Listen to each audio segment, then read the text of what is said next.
if you come from a people who have been so hated. Love can become subversive and transformative, beginning by loving yourself. Hold your history books to the light, check the facts. How we invented language to teach wisdom and medicine to heal ourselves. We were, we are, and we will be. We redefine fashion, this heritage, this heartbeat. This is who I am. Molweni, ndingulithemba nziweni kwakhona. I just wanted to thank you guys for joining us last week on our last week's episode featuring Umasonwabeni Ntloko with his talk that he was giving on the topic of growing as a creative. I wanted to introduce our new episode today, which was a panel discussion that was facilitated by Mivuyo Dalasile that was featuring 4 key speakers. And these particular people were chosen simply because of their ties and their artistic disciplines that are in relation to African hair, or people who are just advocates for anything, for things related to being African or Afrocentric ideologies. So our first speaker was Mathabo Tlali. This lady I met in December last year, and she's someone who I've been following for some time. And when I discovered that she was a co-author of a book called Wanda, which was a children's book that was the theme of the book touched on African hair. But in relation to History Sabantwana, which was essentially a children's book. So I reached out to her because she was someone who was involved in that kind of project. So I thought she would be someone who would be a key participant in some of the things that we wanted to speak on when it came to the panel discussion. And then BlackRose was one of our other key panelists within the panel discussion, who is a hair artist who's based in South Africa, who's done some really, really amazing things. She's worked on the cast with Ushaka. She's someone who's also a big advocate for African hair. And then we have Xolile Madinda, who is the owner of the Black Power Station, a very beautiful creative hub, a very Afrocentric creative hub in Makhanda, Eastern Cape, and is someone who's also very much big on creating spaces for abantu abafana nathi. So Xolile Madinda was also someone who was a key participant within the panel discussion. And I was also part of the panel discussion as well, but more of a member on the sideline, just guiding the conversation. So yeah, the panel discussion essentially focused on detangling the politics of hair and African hair. So we just had conversations and discussions around that particular topic. So please stay tuned and hear what myself, Mivuyo, and our panelists had to say. This heartbeat, this is who I am. Today we're here to dive into the many dimensions of hair, not just as a physical feature, but as a marker of cultural identity, as an art form and a vehicle of personal and societal expression. Through this particular exhibition, we explore how hair connects politics, identity, formation, activism in the form of resistance, and the situation of heritage, spatially, both in the contemporary and in this institution. As we discuss today, we'll uncover how hair has shaped our experiences and how it continues to evolve. I'm thrilled to be joined by an incredible group of panelists whom I'll allow to introduce themselves, and then we will begin. Molweni igama Xolile. Most people call me X. Because Kamalam Kalango X. I'm an artist, I can say an art activist. I used to rap a lot, but now I run a place called the Black Power Station up in the industrial area, which you should come for a show this Saturday. I guess for me, I'm an activist when it comes to things that relates to people, you know. So I always have to share my word in my own artistic experience, and I'm here to share those moments with you. Thank you very much. Hope to get to know each other in the conversations. Sanbonani, Kamala Mutobega, but most people call me BlackRose. I'm a multidisciplinary artist, so that includes visual arts, music, and I also work in film and television in set design. And one of my disciplines is I work as a hair artist, so I make headpieces that are inspired by historical Zulu women, and I'm also branching out into all the other Southern African cultures and trying to represent us the best way that I can, so people learn more about who we are, where we come from, and it's really just archival work so that we don't forget where our roots are, so that we know where we're going forward.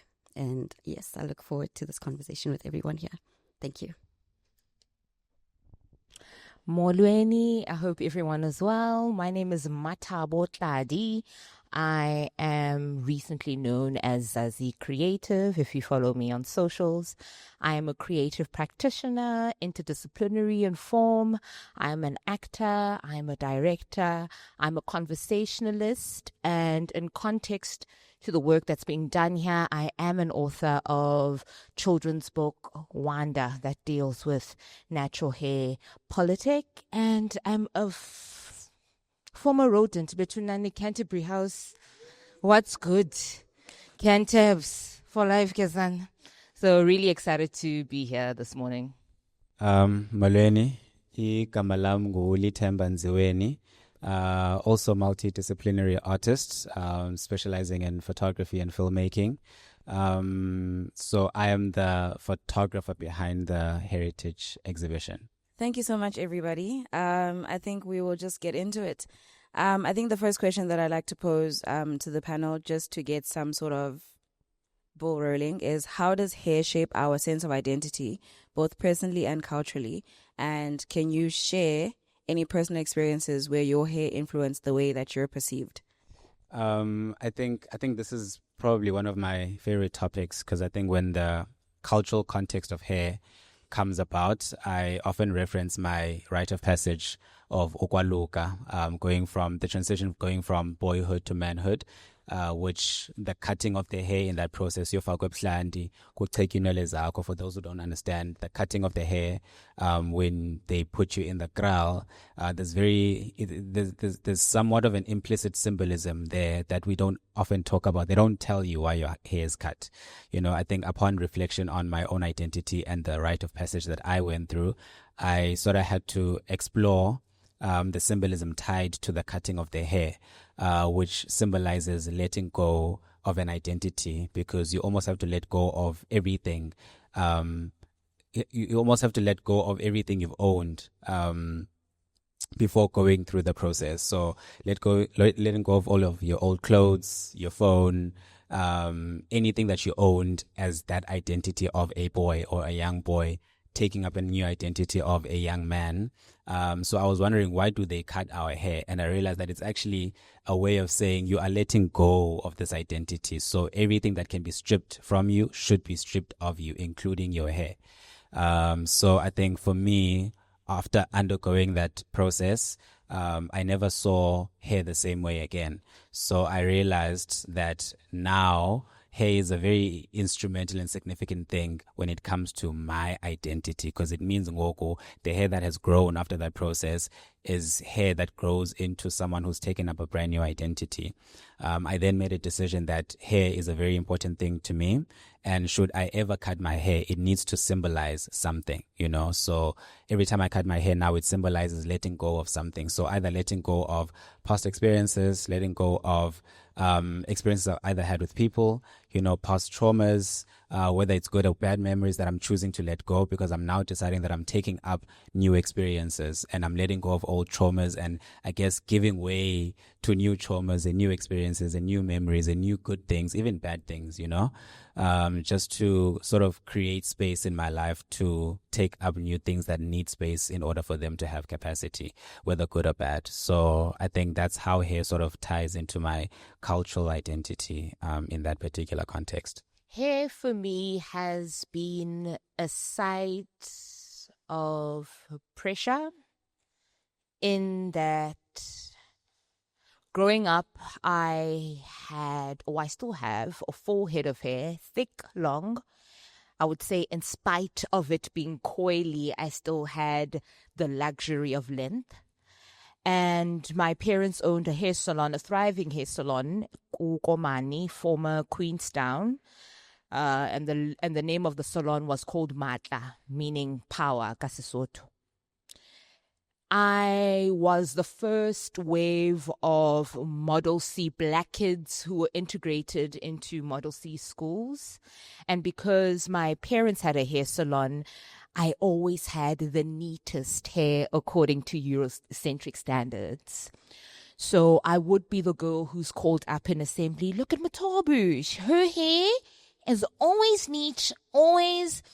I was used as a prop, a tool, an example for white preference as it relates to my hair and my body.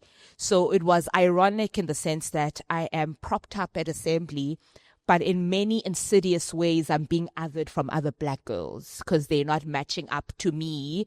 The standard, I didn't ask to be a standard, I was made a standard. That's one socio-political element of hair that I grew up, my first introduction to hair, my first sense and identity of hair. The second element of hair for me was really realizing that from a very young age, as girl children, you are indoctrinated to believe that your worth is steeped in your beauty and desirability, and hair is one of the introductory sites of establishing your place in the world as a beautiful girl to grow up into becoming a beautiful woman. So I'm only growing into having an intimate relationship with hair that starts and ends with me, and that is not conscious of a gaze, be it a white gaze or be it our internal cultural or our internal lenses that other people, based on the texture of your hair, your coils, the length, njalo njalo. So for me, it was very important when reflecting on this question to be honest in saying that hair, for many women in particular, has never been a site of joy, but a first wave or the first baptism into understanding the tenets, the foundations of desirability, and how this desirability will affect your life from birth to death. So that's my reality. Just like Mathabo, I was also part of the first few students that were integrated into white schools, right? When I was in primary school, I think in my grade, there were about 3 black girls. And for the first 23, 24 years of my life, my hair was always relaxed. And so I had no real concept or understanding of what my hair actually looks like, the way it grows out of my scalp. It was always, une growth, it's time to go relax your hair.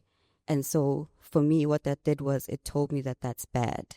When my hair starts to become coily and coarse, it's a bad thing. I need to go to the salon.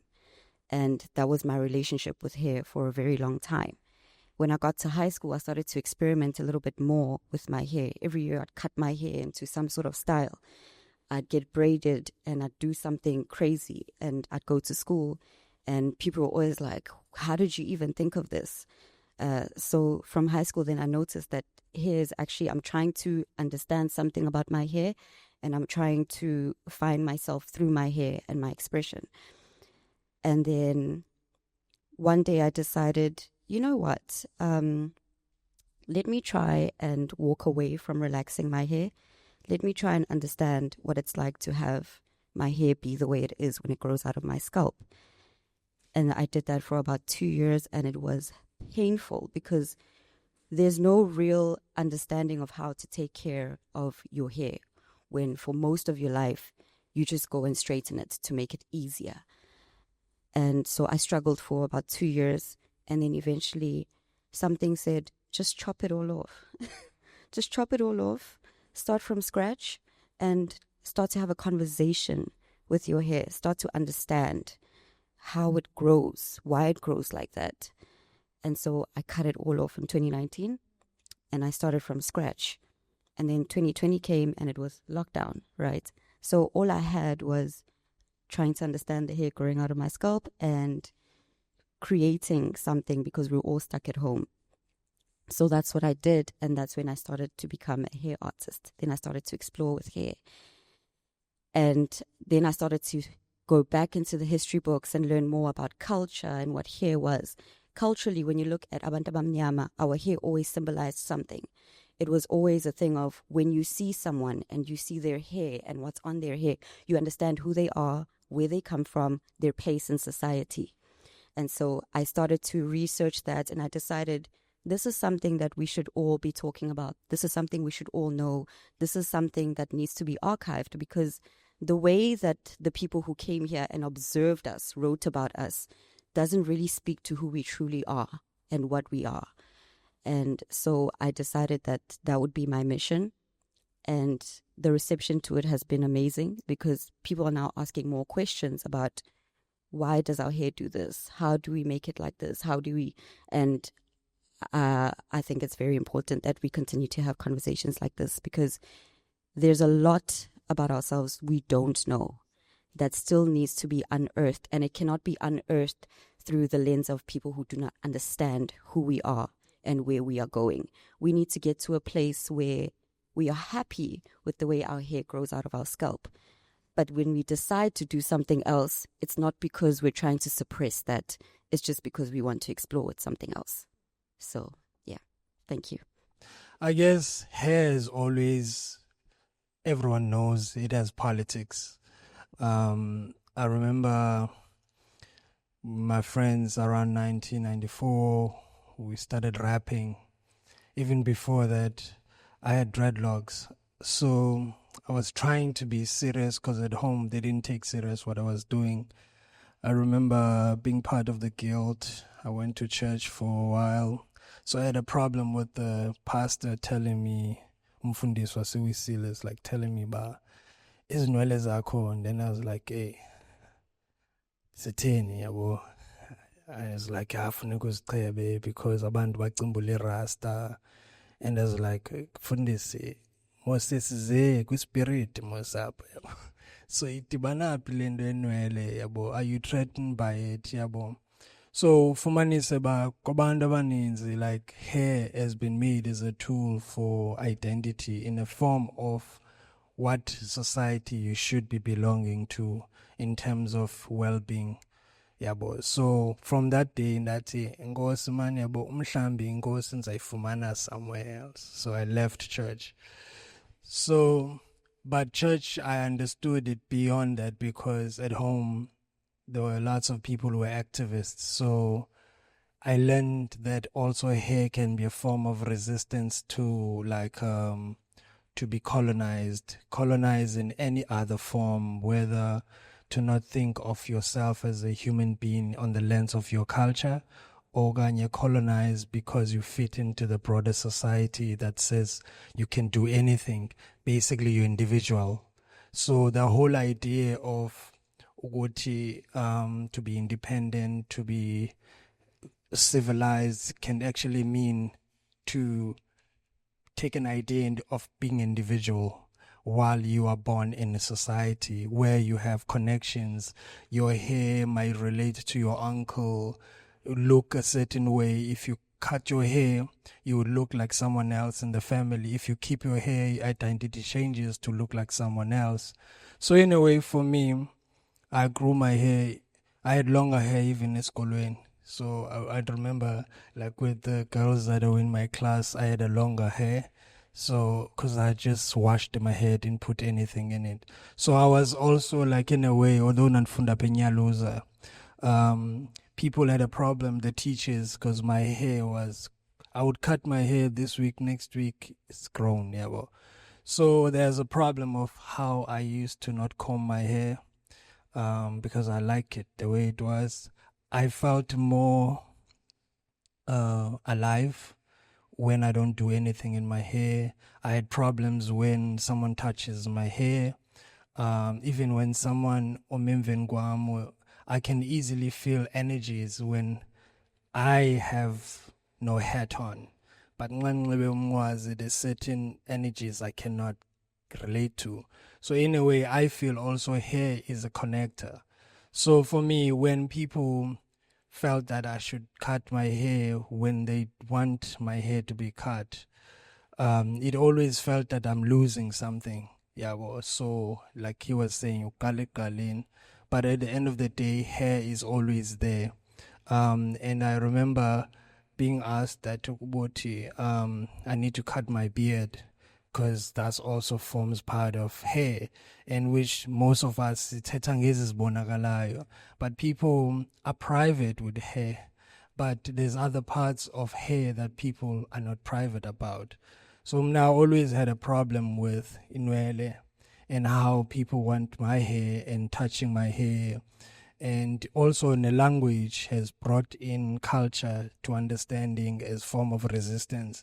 Yeah, well, so now always seeing my hair as form of resistance and also a form of a statement to that I do exist.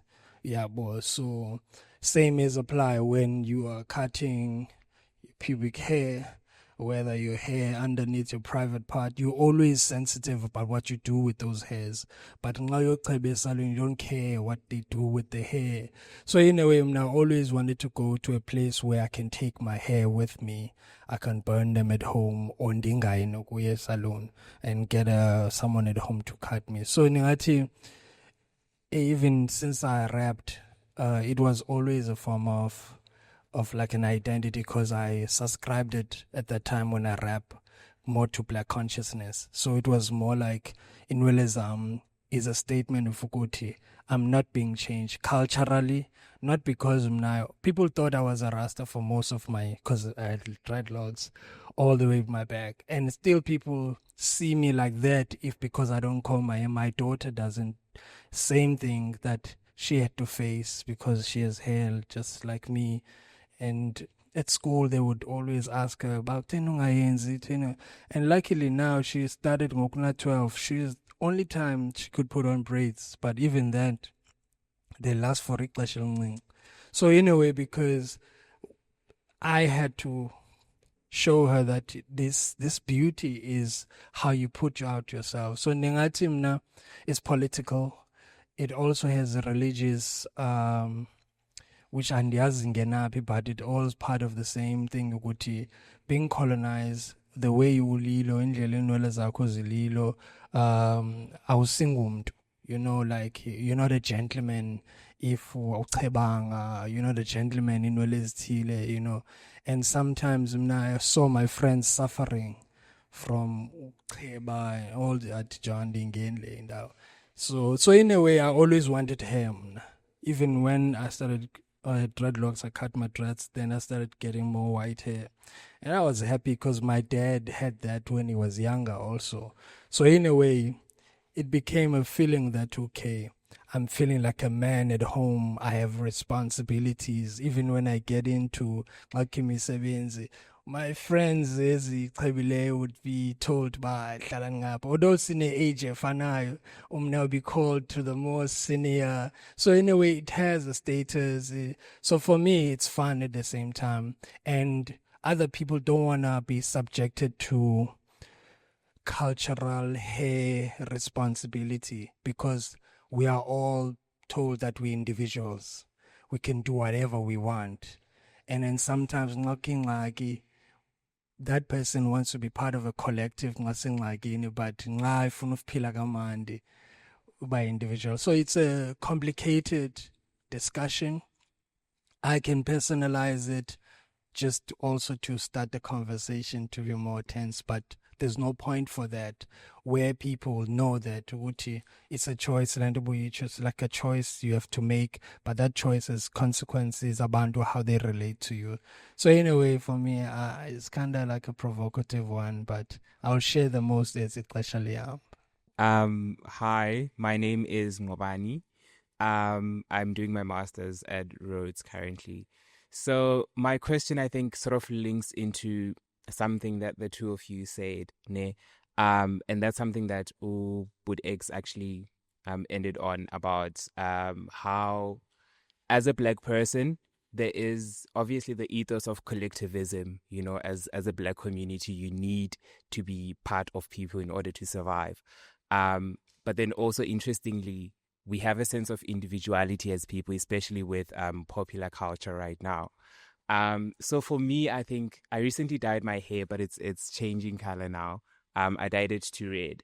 And I usually interact with a lot of professional spaces and a lot of students and a lot of teaching, right? But the way in which people perceive you when your hair is a certain way versus when you change it to a certain color, in that you're communicating another ethos of who you are. And that speaks first when you walk into a room, and you have to sort of back it up more than you would, as you said, maybe if you've cut your hair to like a fade or a taper fade or a brush cut, because then people take you more seriously. So how do we then, as a society, sort of balance that in terms of how you express yourself and also how you can manage to hold ground for a sense of professionalism and a personal identity, especially as people who are almost always in the face of public scrutiny? Yeah, Ngobani, your question leads to a broader conversation that I've been having with myself lately with regards to how, as a Black person who is born a statement, right, by virtue of being Black and everything else that comes with it, you are born a statement. And this statement is loaded with people's prescriptions of you, what you should do, what you could do, and how we sanction you when you do the other, when you don't conform, how you ought to be towing the line, njalo njalo. In my creative journey, Mutzazi Creatives, I'm growing into being myself, Uzazi, and also choosing the rooms that I want to be in. That is a luxury as a Black person or as a person who experiences marginality. I don't want to lie to you guys. That is a privilege you have to work for. I'm not saying that I wake up in the morning and say I want to work with. I have narrated my life so clearly in the face of adversity, in the face of an opportunity being an easy way out. Just compromise yourself to get this bag, move. You'll be able to reconfigure your identity after this bag. The consistency of being yourself warrants you the privilege of being in rooms that want you as you are. Creatively. That's from a creative standpoint. You can reinterpret it for yourself in whatever context you exist in. The idea of the individual versus the whole.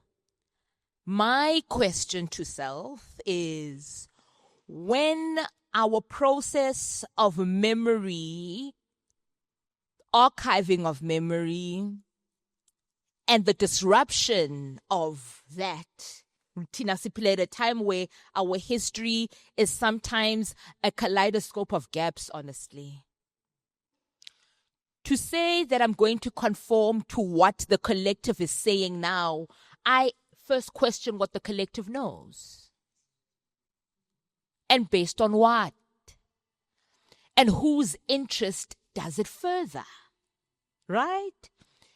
If the collective values our identity starting and ending with the hue of our skin, I take it. But I know that you will constantly be low-hanging fruit for rabble-rousers who will distract you with minor racial antagonisms. You will constantly be stuck in this hurricane of feeling compelled to respond to the banality of racism, because primarily that is how you define yourself. If I'm in a community that primarily defines themselves on gender, I know the things that will agitate you quickly. If you are a group of people that identifies themselves primarily through their faith, I know the things that are going to antagonize you. Now, as Mathabo, who is trying to be the intersection of everything that she is all at the same time, not categorically, how do I live my life in a world where the history of my identity is a kaleidoscope of gaps. I will take the risk of individuality. I will. Because when I make a mistake, I'll take the L. I'm not taking anyone's L. I'm taking mine. Right? And there was something highly miraculous, I dare say, with when you see, you dyed your hair red. And now your hair is coming back again. I trust that life is that you will take whatever route, but it's always 360. You come back again. And it is then our responsibility to have a kind of intellectual and spiritual awareness to say, what am I constantly coming back to? I'm coming back to my hair being coarse all the time. In spite of everything I do, my hair is coarse. What is the thing about the coarseness? You know, the things that you're constantly coming back to and leap from when you are exploring new things and what you do with that. So that's where I'm at. It's not a full answer. It's not a prescriptive answer, but it is a thing to say, I am taking ownership because I know the missing pieces, yeah? And it is my responsibility to weave my story, so that I don't find myself sitting back at the age of 80 and someone is telling tales about me. Because I didn't take that ownership of telling my story and as how I know it, you know? Yeah. Okay. I guess my brother, as an artist, we live amongst multiple cultures that do influence us, yabo. As you in the room run, your energy influence the next person. So I realized that the more you grow, your individual self, not in a selfish way, but making yourself sufficient enough to be able to say, okay, if you want, like I'll make an example, popular artists, whatever they do, we accept them because they've raised a currency of who they are to a certain point that you want the whole thing. The controversy that person comes with, you don't care because you care about the profit that person brings to whatever you want. The only problem becomes now when you meet a fundamentalist who want to achieve what they want, but they don't want you, but they want what you can do. So abantu bayakwazi ukuthi, okay, you're not going to be seen, we just want your skill. So when awubonakali, you can do whatever you want, but subonakali, don't be seen. Because they know that once people see you, you are an influence. So this thing for an example, black people have diversity with their hair. People would dye their hair with natural things that you get on the ground, and no one has a problem with that.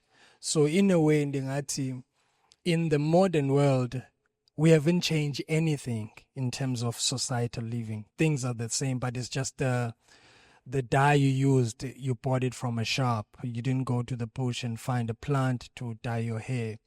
Most of us don't have to struggle like people before to even maybe cut hair. Maybe people used to, you needed to go to one person to cut your hair, and then maybe you needed a certain independence in your life to actually make decisions about yourself. Like when he made an example when he had to go to circumcision school, there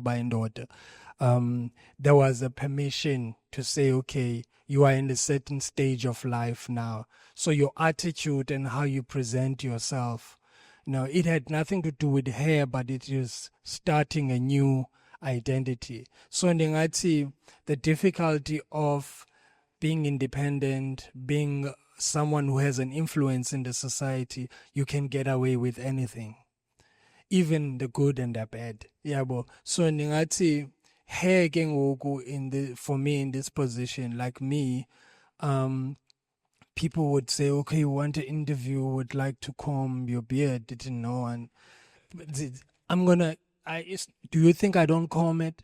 I do, but at the end of the day, I play with it. Yeah, but then it gets messy. So at the end of the day, it became like sort of like a character. At the same time, I thought I was starting a character, but if you look at images, abantu abadala, images of, even if it's like if you watch Vikings, you even see white people with dreadlocks. You see white people with don't care about their hair, you know. So the hair thing is also part of the modern life that we have inherited. Ukuthi, but this is how to look beautiful. So the problem we might see for me, like I know with my friend who just got a child now, he wanted to take him to a school. This guy is an artist. He's white. His kid doesn't even care about hair. So now he had to cut his hair because there's no schools around. So he had to cut his hair, but the politics of that kid is too much for the school because he understands life beyond just the outlook. So I think for me, even maybe the conversation we're having, part of this, if you're looking at the images, they show different lifestyles. And I would be interested, mhlambi, when because there's less older people with hair. You know, young people, hair to them is part of the politics, how they fit around their peers. And now to abantu abadala, like older people, yabo abaqabimbola ezinweleni zabo, and all these things that we do at home. But because when you do it outside of the comfort of everyone, you know, then you amkeleka. You know, like a child on 4. What do you expect from a child to do a hair? It's because we planting the identity. Choices. She makes choices, and as these choices she has to live with.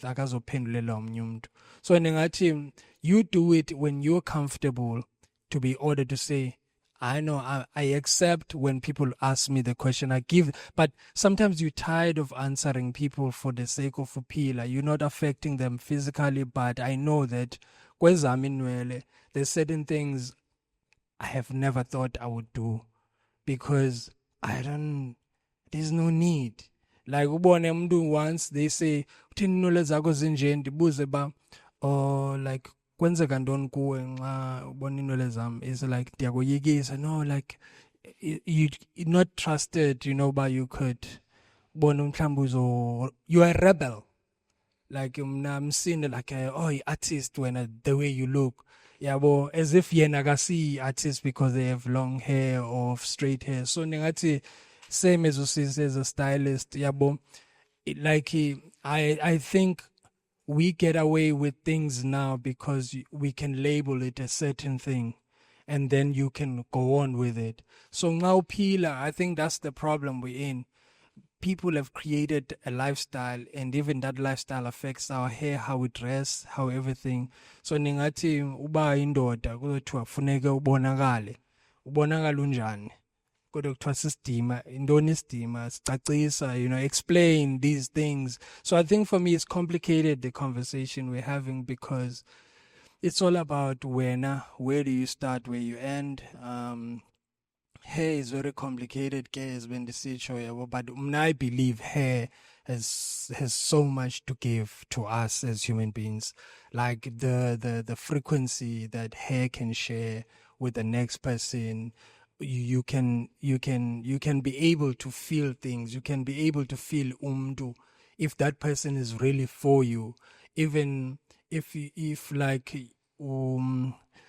touch someone's hair like deeply with intention, that person without you saying anything can actually tell what are your intentions. So it's a connector. It does have a spiritual responsibility to us, but at the end of the day, I would say don't start something ongazokwazi.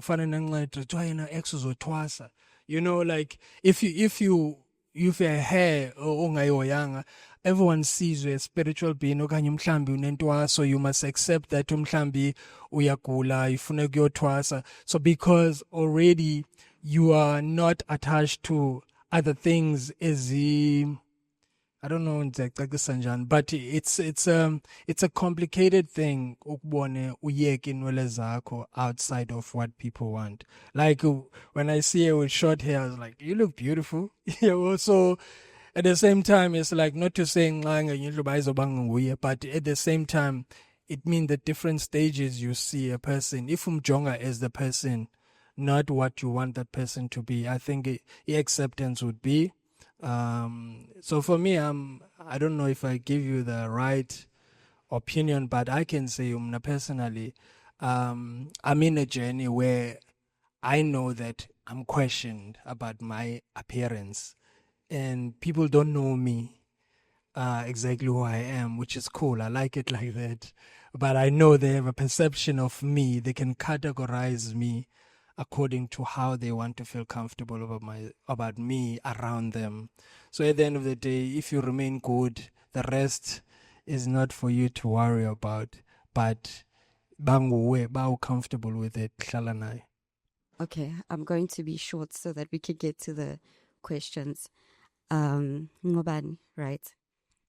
Your question's very complicated about how to balance self-expression and professionalism, because as our two panelists here have said, it seems to be a bit easier when you're in the creative space to just do whatever you want with your hair. And what interests me about what you said is that you said you dyed your hair red. Now, when people ask me about what hair means to me and us, I always describe it as a spiritual antenna, like Katesho Putwetso.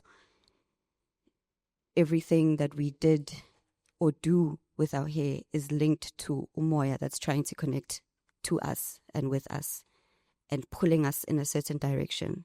It's why when you feel like you need to cut your hair, it's because something's happening within you. When you want to grow your hair, it's because something's happening within you. Ekhaya, where I come from, I'm Zulu, from Durban. When you dream of yourself with a lot of hair, it is said to be amandla akho.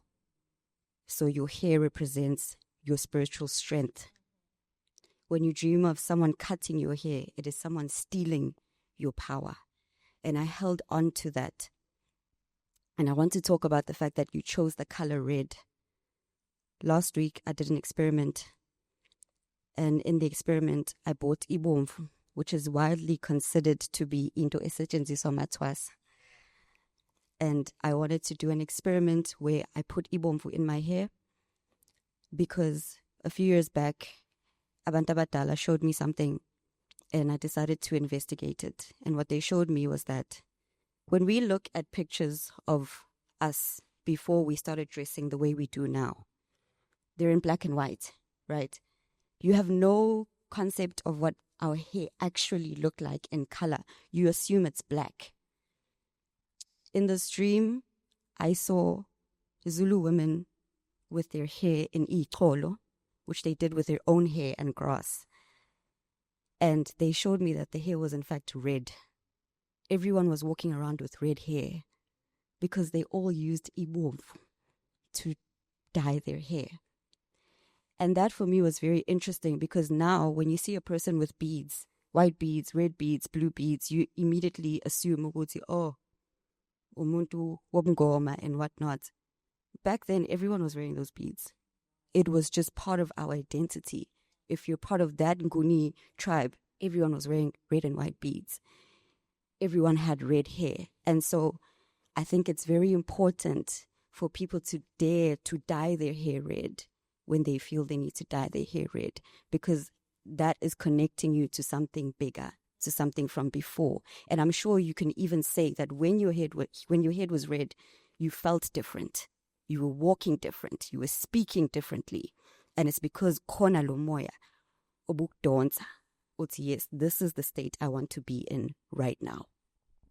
All right, now we'll just take questions. Good morning. My name is Somangai Mkwaho. I am a journalism student and also part of the EFF Youth Command.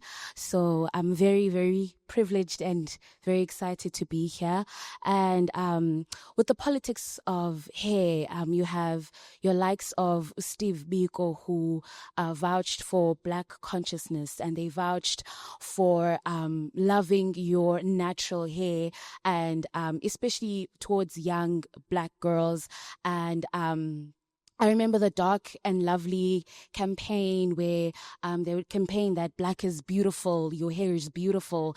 And I read somewhere that with the history and the politics of cornrows, they actually, Black people during colonization, they made cornrows in order to make maps so they could escape from slaves. So hair is not just hair, especially for Black women. So my question is, with Black women exploring different hairstyles, I really want to know how you guys view the politics of Black women wearing weaves, and should there be stigma around a Black woman wearing a weave? Is me as Umxhosa, as a Black woman, should I be ashamed of the fact that I like to wear a weave? Does me wearing a weave mean that I am not proud to be Black?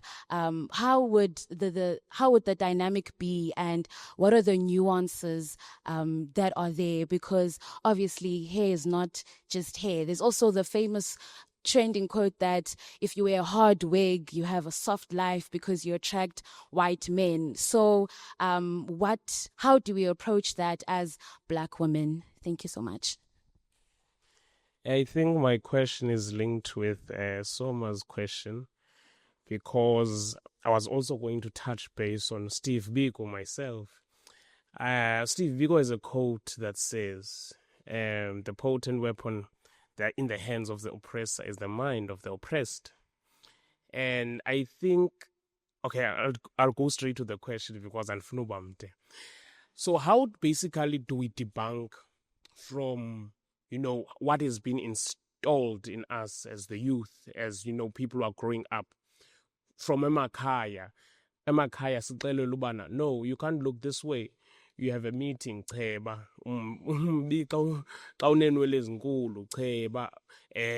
As Usoma spoke of you, we was going to also touch base on that.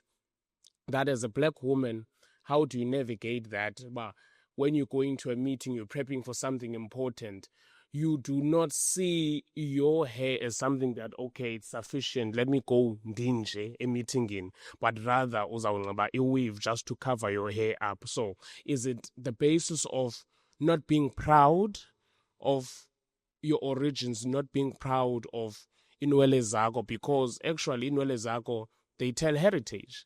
That's why the oppressors in South Africa during apartheid referred to inwele zethu in different ways, calling it kaferar, all of these terms, because it was used to subjugate, to oppress us, to demean us as Black people. So how do we basically debunk? Because I feel like as much as izinto siziva in the broader context, in our communities and everything, it has been highly installed in our culture in itself, highly installed in the households that we come from, whereby our parents see things more in a Western lens, and what has been infiltrated during apartheid, because it has actually had an impact in our now life. So, yeah, of course. Thank you. Would you like to answer that question in the meantime, and then we move to the on? Yeah, complications. Black consciousness, and I think for me, this thing, yeah, boy, problem, my brother now is, but generate to all of us. I think the problems are not the state. The problem is when we adapted to Christianity. So you cannot divorce, you cannot put only, when we talk about Black consciousness in a sense of a political sense, we must talk in a spiritual sense. When we accepted Christianity, that is a standard of how these things were indoctrinated. So Black people who are actually, I think most people when they talk about hair, they want to refer to these once off strike of a kid taken away of school because of how their hair looks. And then the whole country will march to that. But nobody protests about the lifestyle they've taken. That also is part of how the hair should look like.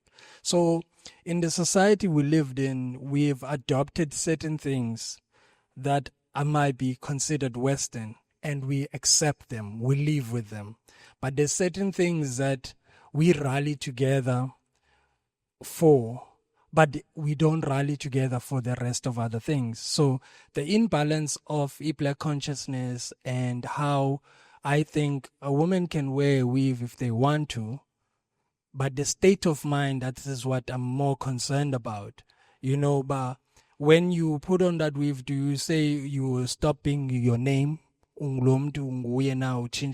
Because beauty at the end of the day, if you're enhancing your beauty, that's something else. But if you are putting a weave and say you're changing by who you are to, then you would constantly have problems about who yourself, and people will also make it problematic for you because they don't see you anymore, or maybe they don't have a conversation with you because so for me, I feel the politics of, you cannot talk about politics and not put politics of religion, how religion indoctrinated people in order to think about themselves.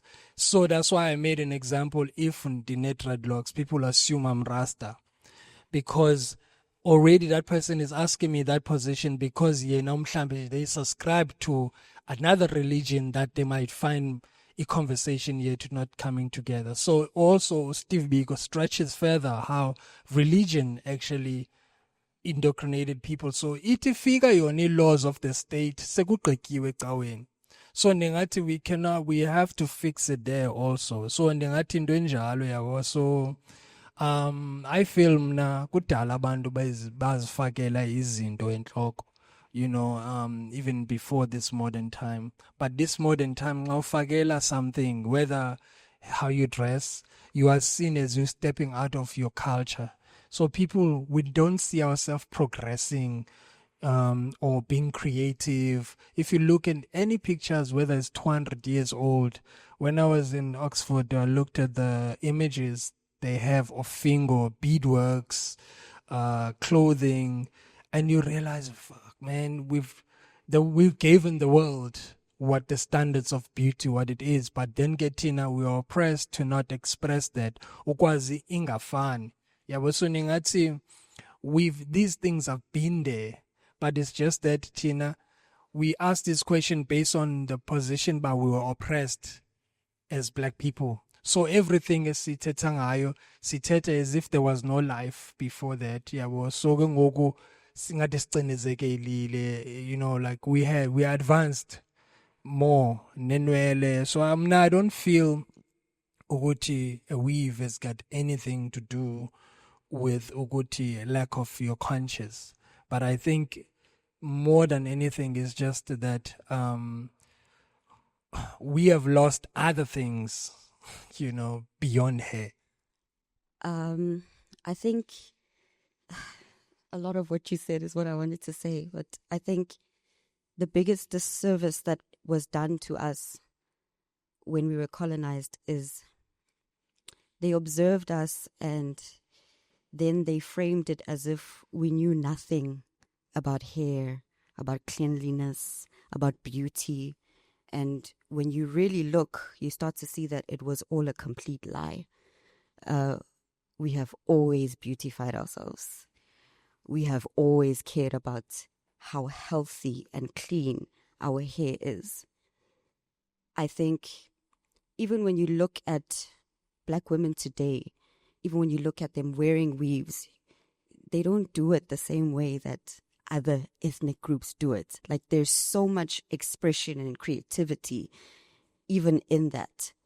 The only problem is, as Uputu is saying, is the state of mind.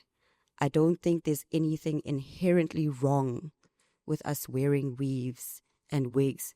I think the problem is when 90% of us are wearing them because we do not like our own hair. And that is where the conversation needs to start, where it's I love my hair. My hair is healthy. I'm taking care of it. I don't put it under a wig because I do not like it. And I can't say that when I look outside, most of us are wearing weaves or wigs because we like our hair. Because here's my problem. If you can wear a wig that looks terrible, even by the standards of umuntu onenwele njalo, it's terrible. It's not taken care of. It's stiff, like all of these things. For you to wake up in the morning and decide that something that looks like that is better than your own hair that grows out of your scalp, then we have a problem. And we need to be having conversations about how to change that. Because for me, if I put on a wig today, it needs to look exceptional. And not because I hate my hair. I love my hair. It's healthy. So whatever I put on it needs to look exceptional, the same level. So I think it's very important for us now as adults to be instilling all of this into the younger generation, because tina sizohamba, one day. But the conversation now needs to be that the people who are younger than us and are looking at us understand first ukuthi wena nezinwele zakho umuhle unje. Yes, you can grow up and decide I want this. Yes, you can grow up and decide I want to play with this. But your hair, as it is beautiful. And I think if we can start doing that with the younger kids, we'll win the war one day. I think my main curiosity and concern is intention, right? It could have been the Bible. It could have been any other philosophical praxis. The intention was colonization. Because the same Bible that was brought to us has the story of Samson, who was mandated from birth not to have anyone touch his hair, cut his hair, because amandla akhe asezinweneli. We sing that, we reference that ourselves today, right? The same philosophies that we stand by, singabantu abamnyama, quoting Obiko and the like. At times, if we have the wisdom to perceive, these are the very philosophies that want to have abantu abamnyama perform Ubu Africa. Perform, not be African as a way of being, as a lifestyle, as a spiritual mandate, as a social imperative. Uzabona uMathabo onenwele that of course onxibe izibheshu, let's say, but the way she treats other people, she would be an inspiration to the colonizer. What do we say about that? I know there was a particular time, even in our politics, where particular political leaders, in the efforts to virtue signal and to appeal to whom we call the poor, would contort their accents.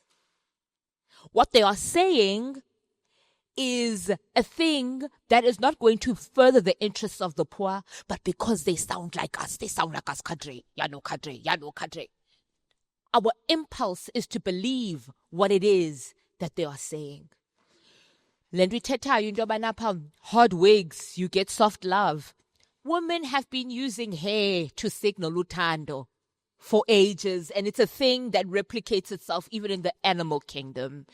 Even what you call these things, animal guys, peacocks, thank you, doll, where you use your beauty as a means to signal that you are ready to mate. I don't necessarily think it's a thing to discourse if you are interested in companionship. Now are we going to question companionship? But what I'm in essence saying is that the intention behind wearing a wig, what is it? What is it? What is it for a creative who is quite interested as an actor? I live many lives. Am I going to say that the only lives that I'm going to project on stage and on screen are of people with coarse hair? Isn't now this very political system or philosophical system that was meant to emancipate me now restricting me creatively? When I want to, and also, let's also not run away from the fact that time, is not how time is now. There was time dedicated to nurturing the body, including the hair. Capitalism does not afford us that, right? To go onto the journey of nurturing your hair, utini, at times we need to be in a position where you need to get up and go. Are you telling me for the sake of wanting to project amandla everywhere that I go, that I need to now risk not having this beautiful natural hair of mine shared with the world in a way that I want? So, they're going to go and look in a form that I'm uncomfortable with. But you know what? It's important for the cadres. It's important for the people that they see. CP. When we say, to quote Ubiko, the greatest weapon of the oppressor is basically ingqondo yomntu. If we are going to say that the white person no longer has our mind to oppress us, singabantu abamnyama, with the philosophies that we are extrapolating from each other, do step back and ask, who amongst us then has my mind? If I do not have the freedom to be as I want to be today, knowing that my character is intact, knowing that my intentions are intact, knowing that I am for community, knowing that the work that I'm doing furthers community, who has my mind if I'm going to feel less than because I'm wearing a 55-inch bust down? Let's rethink. And that rethinking starts with self. Let's rethink. Molweni kwakhona, nimamele uLithe Manziweni. I just wanted to say thank you so much for staying tuned. To the few people that have watched up until this point, I just wanted to show my utmost gratitude for listening to the podcast. This is the first of many. This would be essentially our pilot series for the many more other episodes that are yet to come within the Gemini Vision podcast. So thank you so much for joining us, and we wish to see you on the next series, which will not be heritage, but will be something worth looking out for. So we'll see you on our next series. Thank you. Come from a people who have been so hated. Love can become subversive and transformative, beginning by loving yourself. Hold your history books to the light, check the facts. How we invented language to teach wisdom and medicine to heal ourselves. We were, we are, and we will be. We redefine fashion, this heritage, this heartbeat. This is who I am.